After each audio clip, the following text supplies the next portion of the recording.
I think this is a trap that the Trump administration laid for the international community, and they fell into it. This is not a group of people who are attuned or sensitive to Palestinian needs, or who respect Palestinian rights, or even who acknowledge Palestinian agency. They've established an arrangement here that excludes Palestinians from decision making and creates this hierarchy that looks very sort of colonial.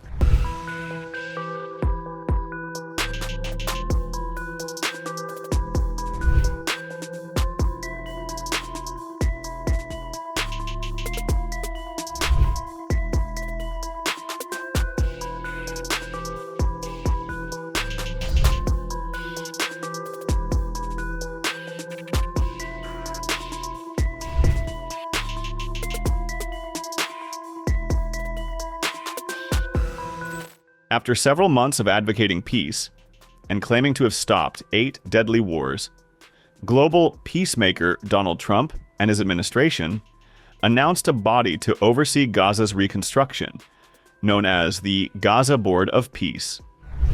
Just yesterday, the United Nations Security Council formally adopted my peace plan and officially endorsed the Board of Peace. This is a board like no other. It will have the heads of major countries. But will Trump's Gaza peace plan be confined to Gaza, or is it being formed with wider ambitions? It's a Trump United Nations that ignores the fundamentals of the UN Charter. Western diplomats warned about Trump's Gaza Board of Peace. Analyst Khalid El-Gindi warned that Trump's expanded Board of Peace may be designed to sideline existing multilateral institutions and marginalize Palestinian interests, with real power concentrated in a Trump-led, U.S.-dominated structure. El-Gindi described the initiative as a trap for the international community, arguing it circumvents institutions the Trump administration has long opposed. There is a sense coming mainly from the administration that they would like to broaden the reach of the Board of Peace and to even talking about replacing the current UN system. There's talk about charging countries $1 billion to join this Board of Peace. So it's clear that Gaza might be the beginning, but it isn't the end of the Board of Peace as far as the Trump administration is concerned. And it may, that secondary role of kind of replacing existing multilateral institutions might even be more of a priority than its primary function in Gaza for this administration, since Gaza doesn't really have any real strategic value for Donald Trump. I think this is a trap that the Trump administration laid for the international community, and they fell into it. I mean, let's not forget that the Security Council endorsed the Trump 20-point plan, including the Board of Peace, despite the fact that it circumvented existing multilateral organizations like the Security Council itself and the General Assembly. And what we know about the Trump administration's hostility toward these institutions. The board itself, the structure that's been put in place, this 2-tiered board of exclusively foreigners with no Palestinians involved. In fact, the first tier is almost entirely made up of Americans, plus Tony Blair, and includes the World Bank president. And then there's this second tier that includes regional stakeholders and others, but also no Palestinians. It's really only the technical committee in which that is made up of Palestinian technocrats that obviously has a Palestinian identity and role, but we don't know what the relationship will be. Between the broader foreign entity of the Board of Peace and the Palestinian Technical Committee. So it's very important for Palestinians to be able to determine their own best interests. So are they going to defer to that Palestinian Technical Committee, or, as I think is more likely, are they going to defer to Israel as a matter of simple power. Israel creates realities on the ground.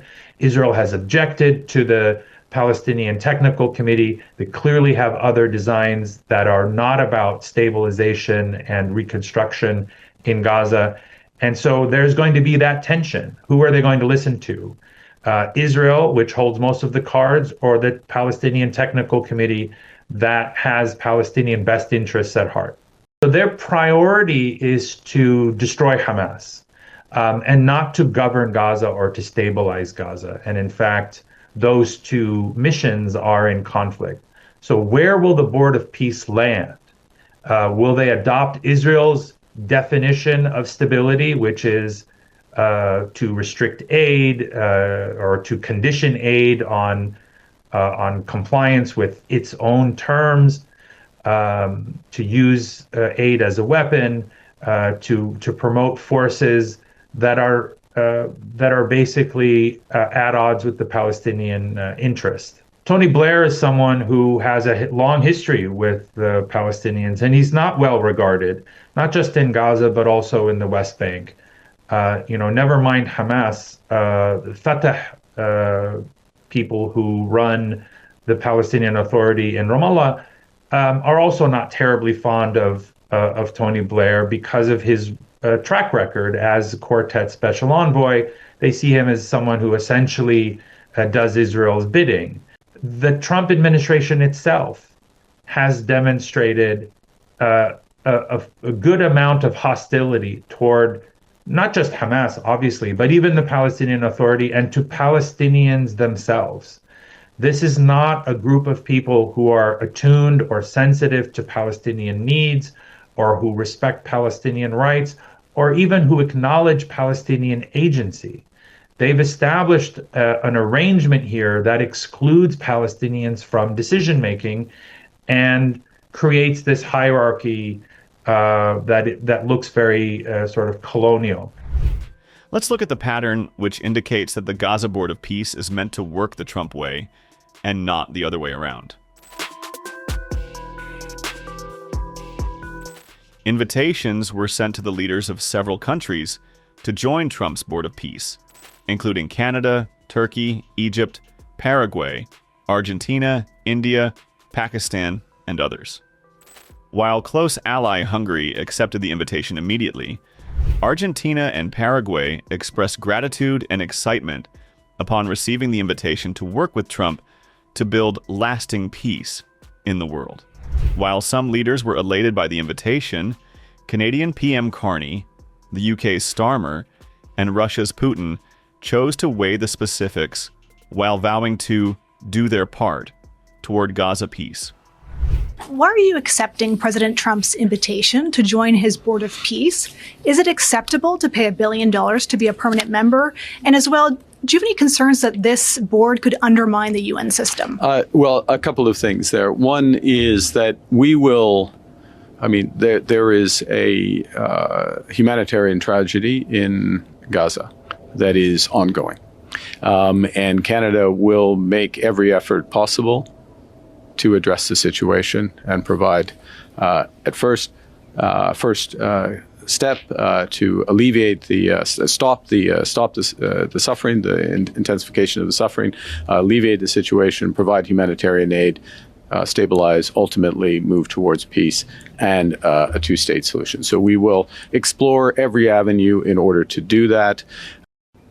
Second, with respect to the specifics of the Board of Peace, the president raised it with me a few weeks ago. I said, in principle, yes, obviously, consistent with what I just said. I will do what I can do. We will do as Canada what we can do to achieve those core humanitarian objectives. With respects to the specifics of the Board of Peace, we haven't gone through all the details of the structure, how it's going to work, what financing is for, et cetera. And so we will work through those in the coming days. Is $1 billion reasonable, though? I mean, that's one of the look. The modalities of that money. How's it going? All these questions. Canada wants money to have maximum impact. Let me underscore one thing. Let me underscore one basic thing about the situation. We still do not have unimpeded aid flows, humanitarian aid flows at scale to the people of Gaza. That is a precondition for moving forward on this. Thank you. On the question of the Board of Peace, look, we're supportive of the measures that are being taken across the Middle East, particularly the ceasefire. I do think we need to press on to phase 2. We've indicated our willingness to play our part, and we will. And on the Board of Peace, we're talking to allies about the terms of the Board of Peace. Each day, there is news of another nation receiving Trump's invitation to join the Gaza Board of Peace. But how will membership work? The Gaza Board of Peace will be chaired for life by Trump and will kickstart its work by addressing the Gaza conflict first. It will then go on to imprint its footprint on other conflicts, according to Reuters reports. Member states would be limited to 3-year terms, but here's the catch. Those willing to pay $1 billion each to fund the board's activities would be granted permanent membership, the letter states. While governments reacted cautiously to President Trump's invitation to join his Board of Peace, diplomats warned it could undermine the United Nations.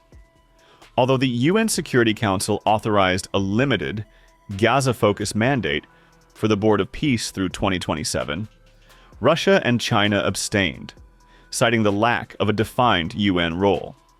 However, the inclusion of the word charter in the invitation letter raised concerns among several European governments that the initiative could weaken the United Nations, an institution Trump has accused of failing to back his efforts to resolve global conflicts.